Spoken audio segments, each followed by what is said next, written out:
नमस्कार दोस्तों, जय श्री कृष्णा, हरे कृष्णा।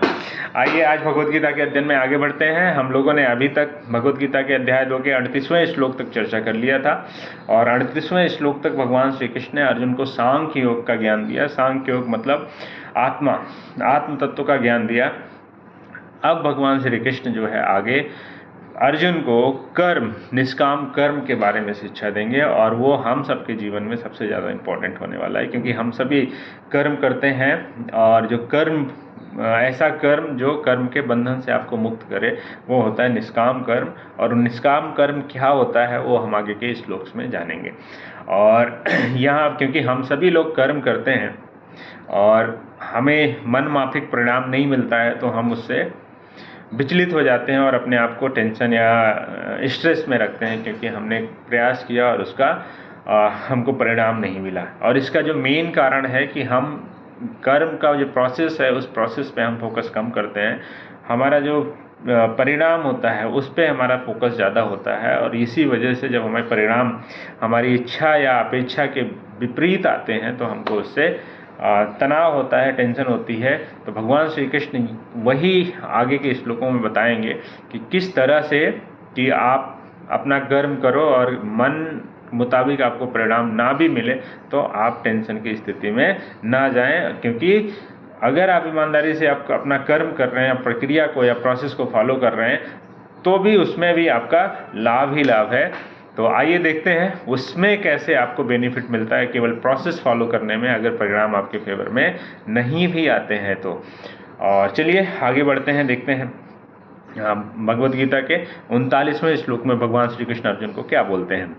ईशा ते अभिता सांख्ये बुद्धिर्योगे त्विमाशृणु बुद्धियुक्तो यथा पार्थ कर्म बंधम प्रहास्यसि। भगवान श्री कृष्ण बोलते हैं अर्जुन को, यहाँ पे मैंने विश्लेषक अध्ययन सांख्य योग द्वारा इस ज्ञान का वर्णन किया है। अब मैं तुम्हें निष्काम भाव से कर्म करना बता रहा हूँ, उसे सुनो। हे पिता पुत्र, यदि तुम ऐसे ज्ञान से कर्म करोगे तो तुम कर्म के बंधनों से अपने आप को मुक्त कर पाओगे। तो कैसा कर्म? अगर आप निष्काम भाव से कर्म करेंगे, निष्काम भाव से कर्म करने का मतलब फल की इच्छा अगर नहीं होगी तो आप कर्म नहीं कर पाओगे। तो दो चीज़ें हमें समझने की ज़रूरत है। जो ये बोला जाता है कि कर्म करो और फल की इच्छा ना करो, बिना फल की इच्छा के कर्म नहीं होता है, क्योंकि भगवान श्री कृष्ण ने भी जो कर्म किए हैं वो फल की इच्छा से ही किए हैं, लेकिन फल उनके अनुसार ना मिलने पे वो विचलित नहीं हुए, क्योंकि उनको फल से अटैचमेंट नहीं था और परिणाम से आसक्ति नहीं थी। एक एग्जाम्पल हम लेते हैं, जब महाभारत युद्ध निश्चित हो गया, उसके बाद भगवान श्री कृष्ण का जो शांति दूत बन के हस्तिनापुर गए थे, तो जब वो शांति दूत बन के हस्तिनापुर गए थे तो उस समय उनके दिमाग में क्या था? वो शांति चाहते थे। तो जो लक्ष्य था उनका या परिणाम जो वो सोच के रखे थे कि युद्ध ना हो और पूरे भारतवर्ष में या पूरे पृथ्वी पे शांति बनी रहे, लेकिन उन्होंने अपना कर्म किया और कर्म करने के बाद में भी उनको उसके विपरीत परिणाम हुआ। वहाँ पे दुर्योधन उनकी बात नहीं माना, तो वो अपने आप को, ऐसा नहीं है कि फल से इतना अटैच हो गए, को गुस्से में हो गए, क्रोधित हो गए या डिप्रेशन में चले गए। उन्होंने फल से अटैचमेंट नहीं रखना, लेकिन अपनी प्रक्रिया जो प्रोसेस था उसमें फुल डिवोशन के साथ में प्रयास किया था भगवान श्री कृष्ण ने। तो वो उस तरह के कर्म करने पे भगवान श्री कृष्ण का बेसिकली जोर रहता है। तो आइए देखते हैं 40वें श्लोक में आगे क्या बोलते हैं। नेहा विकर्म नाशो अस्ति प्रत्यवायो न विद्यते स्वअल्पमस्य धर्मस्य त्रायते महतो भयात्। भगवान श्री कृष्ण बोल रहे हैं, इस तरह से निष्काम पर कर्म भाव से अगर आप प्रयास करते हैं तो इसमें कोई हानि नहीं होती है और ना ही हरासपित इस पद पर की गई अल्प प्रगति भी महान भय से रक्षा करती है। भगवान श्री कृष्ण ये क्या बोल रहे हैं कि जब आप निष्काम भाव से कर्म करते हैं तो इस प्रयास में अगर आपने थोड़ा सा भी एफर्ट लगाया है तो आपको महान भय से रक्षा होती है। महान भय से रक्षा होने का तात्पर्य ये है कि हम लोग मान लीजिए जैसे बोर्ड का एग्ज़ाम देने जा रहे हैं छोटे बच्चे, तो अगर उनकी प्रिपरेशन नहीं है तो बेचारे डरे हुए होते हैं, फेल हो जाएंगे, कि पास होंगे। लेकिन अगर वहीं पे उन्होंने अच्छे से तैयारी की है तो वो बंदा जो है, वो लड़का जो है बिल्कुल नहीं डरता है और जाके अच्छे से एग्ज़ाम देता है और रिजल्ट की भी चिंता नहीं करता, क्योंकि रिजल्ट उसके हिसाब से आना ही है अगर उसने अपनी प्रोसेस को अच्छे से पालन किया है। जैसे माली का जो ध्यान होता है, जो अच्छे माली होते हैं, गार्डनिंग करते हैं, उनका ध्यान होता है कि अच्छी क्वालिटी का प्लांट, अच्छे क्वालिटी की मिट्टी और अच्छी क्वालिटी की बायो खाद वो डाल देते हैं। और जो एक सर्टेन पीरियड ऑफ टाइम के बाद में प्लांट जो है ग्रो करता है, उससे फल और फूल अपने आप आते हैं। तो फल की इच्छा माली के दिमाग में भी होती है, फ्लावर्स की इच्छा माली के दिमाग में भी होती है, लेकिन उसका जो मेन फोकस होता है प्रोसेस होता है। और अगर माली का मेन फोकस प्रोसेस पे ना हो, वो मिट्टी अच्छे से ना तैयार करे या खाद अच्छे से ना तैयार करे और प्लांट अच्छी क्वालिटी का ना लगाए और सीधे उम्मीद करे कि उसको अच्छा फल मिल जाएगा, तो ऐसा संभव नहीं है।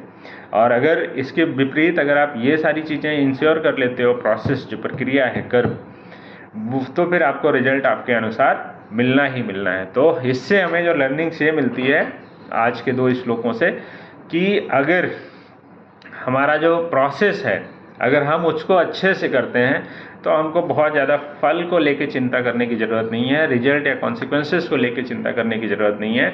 मेन जो हमारा एम होना चाहिए, जो प्रोसेस है, जो प्रक्रिया है, जो कर्म है, वो अच्छे से होना चाहिए, वो एकदम सिस्टमैटिक स्टैंडर्ड ऑपरेटिंग प्रोसीजर्स के हिसाब से होना चाहिए। उसके बाद आपको परिणाम मिल ही जाएंगे 100%, उसमें कोई डाउट ही नहीं है, और ये 100% मिलता है। लेकिन अगर आप केवल फल के बारे में सोचते रहेंगे तो आपका जो प्रोसेस है उसमें आप कमी कर जाएंगे और फिर आपको अपेक्षा के अनुसार परिणाम नहीं मिलेगा। जैसे हाइड्रोजन और ऑक्सीजन को लिक्विड फॉर्म में अगर कंप्रेस करके मिलाओगे तो 100% पानी मिलेगा, उसमें कोई डाउट ही नहीं है। लेकिन इसके विपरीत अगर हम प्रोसेस को सही नहीं करेंगे तो हमको पानी या आउटकम प्रॉपर नहीं मिलेगा। तो यही है हम लोगों को, तो यही लर्निंग्स है। हम लोगों को बहुत ज़्यादा रिजल्ट के बारे में टेंशन लेने की ज़रूरत नहीं है, उससे आसक्ति रखने की ज़रूरत नहीं है। हमको केवल और केवल जो है, जो प्रक्रिया है, प्रोसेस है, उस पर अपना 100% एफर्ट्स लगाना है। हो सकता है कि आपका एफर्ट्स 100% हो, डायरेक्शन गलत हो, तो उससे हमको लर्निंग्स मिलेंगी अगर हमको रिजल्ट नहीं आएगा। लर्निंग्स ये मिलती है कि इस तरह से हम इस तरह से काम नहीं कर सकते, हमको अपना सिस्टम थोड़ा सा चेंज करने की ज़रूरत है। जैसे जिसने बल्ब का आविष्कार किया, थॉमस एल्वा एडिसन, वो 1000 एक्सपेरिमेंट करने के बाद वो इलेक्ट्रिक बल्ब बनाने में सफल हुआ। तो उससे जब पूछा गया कि आप 999 फेलियर कैसे हैंडल किया, तो उसका जवाब था कि मैं तो फेल कभी हुआ ही नहीं, क्योंकि वो परिणाम से आसक्त था ही नहीं। उसको तो ये पता था कि ये प्रोसेस मैं कर रहा हूँ, इससे हमको ये रिजल्ट मिलना चाहिए, हमारी उम्मीद है, और वो रिजल्ट नहीं मिला तो मतलब प्रोसेस में कमी है। प्रोसेस चेंज कर दिया और दूसरा चेंज किया, दूसरे से नहीं मिला, तीसरे से नहीं मिला, इसी तरह से उसने 999 प्रोसेस चेंज किए, नहीं मिला। जब 1000वें प्रोसेस पे गया तो उसको सफलता मिल गई। तो अगर वो 1-2 प्रोसेस के बाद रिजल्ट से इतना अटैच हो जाता और डिस्ट्रैक्ट हो जाता तो वो आविष्कार नहीं कर पाता। तो उसका जो सोच थी कि मैं फेल नहीं हुआ, मैं 999 वो तरीके सीख गया जिससे बल्ब का आविष्कार नहीं हो सकता है। तो हम लोगों की भी यही सोच होनी चाहिए कि अगर हमने कुछ प्रयास किया और उससे हमको सफलता नहीं मिली तो इसका मतलब प्रोसेस में कुछ कमी रह गई है, उस प्रोसेस को चेंज करना है, हमको इम्प्रोवाइज करना है। Standard operating process with new operation, new option, हमको massive action plan plus new option try करना है। अगर इसी को बोलते हैं इम्प्रोवाइज करना। आप कुछ कर रहे हैं, आपने कुछ परिणाम सोच रखा है, वो नहीं मिला, आपको इम्प्रोवाइजेशन की ज़रूरत है।